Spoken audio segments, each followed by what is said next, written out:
이기적으로 살아야 하는 이유. 자, 오늘 제목을 보고 좀 의아하셨을 분들이 있을 겁니다. 이기적으로 살라고? 교수라는 사람이 무슨 소리를 하는 거야? 그렇게 생각하셨다면 오늘 끝까지 들어주시기 바랍니다. 제가 오늘 드리려는 말씀은 남을 짓밟고 나만 잘 먹고 잘 살라는 얘기가 아닙니다. 오히려 정반대입니다. 진짜 이기심이 무엇인지, 그리고 왜 우리가 지금보다 훨씬 더 자기 자신을 위해 살아야 하는지를 오늘 함께 생각해 보려 합니다. 30년 넘게 강단에 서면서 저는 수많은 사람들이 자기 자신을 갉아먹으면서 살아가는 걸 목격해 왔습니다. 그리고 그렇게 사는 사람들이 결국 자기도 불행하고 주변 사람들도 불행하게 만드는 경우를 너무 많이 봤습니다. 오늘 그 이야기를 해보겠습니다. 먼저 개념 정리부터 하겠습니다. 이기적이라는 말, 우리는 보통 어떤 의미로 씁니까? 남을 배려하지 않는 것, 자기 것만 챙기는 것, 타인을 희생시키면서 자기 이익을 추구하는 것, 이런 뜻으로 쓰죠. 그런데 저는 오늘 이 단어를 다르게 쓰려고 합니다. 제가 말하는 이기적은 이겁니다. 자기 자신의 삶을 진지하게 책임지는 것, 자기 감정, 자기 시간, 자기 에너지를 소중히 여기는 것, 타인의 시선이나 기대가 아니라 자기 자신의 가치관에 따라 사는 것, 이게 이기심입니까? 저는 이걸 건강한 이기심이라고 부릅니다. 독일의 철학자 니체는 이런 말을 했습니다. 남에게 줄 것이 없는 사람은 남에게 줘서도 안 된다. 처음 들으면 냉정하게 들릴 수 있습니다. 그런데 이 말의 핵심은 무엇입니까? 먼저 자기 자신을 채워야 한다는 겁니다. 빈손으로 나눔을 흉내내는 건 결국 자기도 망가지고 상대도 기만하는 겁니다. 우리 사회에는 뿌리 깊은 착각이 하나 있습니다. 자기를 희생하는 것이 곧 미덕이라는 생각입니다. 자기 꿈을 포기하고 가족을 위해 사는 것, 하고 싶은 말을 참고 관계를 유지하는 것, 내 몸이 부서지도록 일하면서 조직을 위해 헌신하는 것, 이런 것들이 칭찬받아야 할 삶이라고 배웠습니다. 그런데 솔직하게 물어보겠습니다. 그렇게 자기를 희생한 사람들 나중에 행복했습니까? 제가 봐온 사례들은 대부분 그렇지 않았습니다. 사례 하나를 들겠습니다. 제 지인 중에 P라는 분이 있었습니다. 대기업 중간 관리자였는데 회사에서는 말 그대로 살신성인형 인재였습니다. 야근은 기본이고 팀원들 일을 다 끌어안고 상사의 무리한 요구도 항상 네 하겠습니다 로 받아냈습니다. 주변에서는 저 사람처럼 헌신적인 사람이 없다고 칭찬했죠. 그런데 10년이 지나자 어떻게 됐습니까? 건강이 망가졌습니다. 가족 관계가 소원해졌습니다. 그리고 정작 회사에서는 저 사람은 시키면 다 하니까 굳이 승진 안 시켜도 되겠다는 분위기가 됐습니다. 헌신의 결과가 무엇이었습니까? 소모였습니다. 미국의 심리학자 웨인 다이어는 이렇게 말했습니다. 자기 자신을 사랑하지 않는 사람은 타인도 제대로 사랑할 수 없다. 없는 것은 줄 수 없기 때문이다. 자기 희생은 미덕이 아닙니다. 자기 파괴입니다. 여기서 제가 자주 쓰는 비유를 하나 들겠습니다. 비행기를 타면 이륙 전에 승무원이 안전 안내를 합니다. 그 안내 중에 이런 내용이 있죠. 기내 압력이 낮아지면 산소 마스크가 내려옵니다. 이때 반드시 본인 마스크를 먼저 착용한 후 옆 사람을 도와주십시오. 왜 이 규칙이 있겠습니까? 내가 먼저 쓰러지면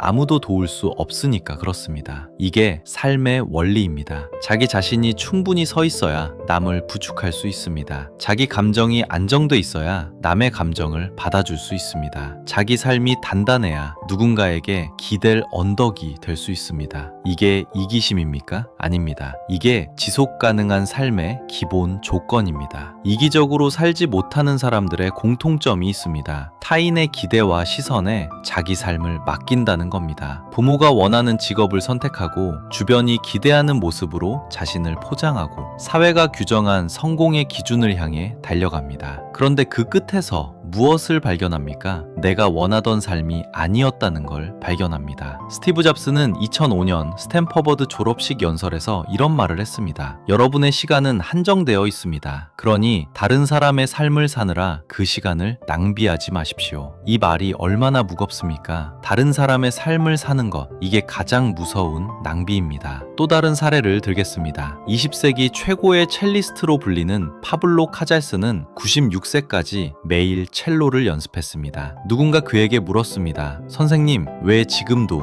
매일 연습하십니까? 카잘스의 대답은 이겁니까? 아직도 실력이 늘고 있으니까요. 이 말의 핵심이 무엇입니까? 그는 남의 평가를 위해 연습한 게 아닙니다. 자기 자신을 위해, 자기 성장을 위해 연습한 겁니다. 그게 96세까지 그를 살아있게 한 힘이었습니다. 자기 자신을 위해 사는 것, 그게 가장 강력한 생명력입니다. 거절할 줄 아는 것이 능력이다. 건강한 이기심의 가장 구체적인 표현이 뭔지 아십니까? 거절입니다. 노라고 말하는 능력입니다. 워런 버핏은 이런 말을 했습니다. 성공한 사람과 매우 성공한 사람의 차이는 매우 성공한 사람은 거의 모든 것에 노라고 말한다는 것이다. 이 말을 곱씹어 보십시오. 거절은 관계를 끊는 게 아닙니다. 거절은 내 삶의 우선순위를 지키는 겁니다. 자기 시간과 에너지가 한정되어 있다는 걸 아는 사람, 그래서 정말 중요한 것에 집중하는 사람, 그게 진짜 현명한 사람입니다. 반대로 모든 부탁에 네라고 말하는 사람은 어떻게 됩니까? 자기 삶이 없어집니다. 남의 일정, 남의 우선순위, 남의 목표를 위해 자기 인생을 갈아넣게 됩니다. 제가 학생들에게 자주 하는 말이 있습니다. 거절하는 것을 두려워하는 사람은 결국 자기 인생을 거절당한 채로 살게 된다. 중요한 말입니다. 내가 나를 위해 시간을 쓰지 않으면 그 시간은 반드시 다른 누군가의 목적을 위해 사용됩니다. 자기 자신을 존중해야 타인도 존중한다. 여기서 중요한 역설 하나를 짚겠습니다. 자기 자신을 존중하지 않는 사람은 타인에게도 존중받지 못합니다. 이게 역설처럼 들릴 수 있지만 사실입니다. 자기를 늘 낮추고 자기 의견을 항상 꺾고 자기 감정을 항상 억누르는 사람, 주변에서 그 사람을 어떻게 봅니까? 안타깝게도 편한 사람으로 보게 됩니다. 그리고 편한 사람은 쉽게 이용당합니다. 반면에 자기 소신이 있고 할 말은 하고 자기 시간과 경계를 지킬 줄 아는 사람, 주변에서 그 사람을 어떻게 봅니까? 존중합니다. 심리학자 알프레드 아들러는 이렇게 말했습니다. 타인에게 인정받으려는 욕구를 버려라. 그 욕구가 자유를 빼앗는다. 타인의 인정이 아니라 자기 자신의 인정. 그게 자존감의 출발입니다. 또 다른 사례를 보겠습니다. 넬슨 만델라는 27년간 감옥에 갇혀 있었습니다. 그 긴 세월 동안 그는 자기 자신에 대한 신뢰를 잃지 않았습니다. 감옥에서 나온 뒤 그가 한 말 중에 이런 게 있습니다. 나는 내 자유를 빼앗길 수 있었지만 나는 결코 내 정신을 빼앗기지 않았다. 자기 자신을 끝까지 존중하는 것, 그것이 어떤 외부 조건보다 강한 힘입니다.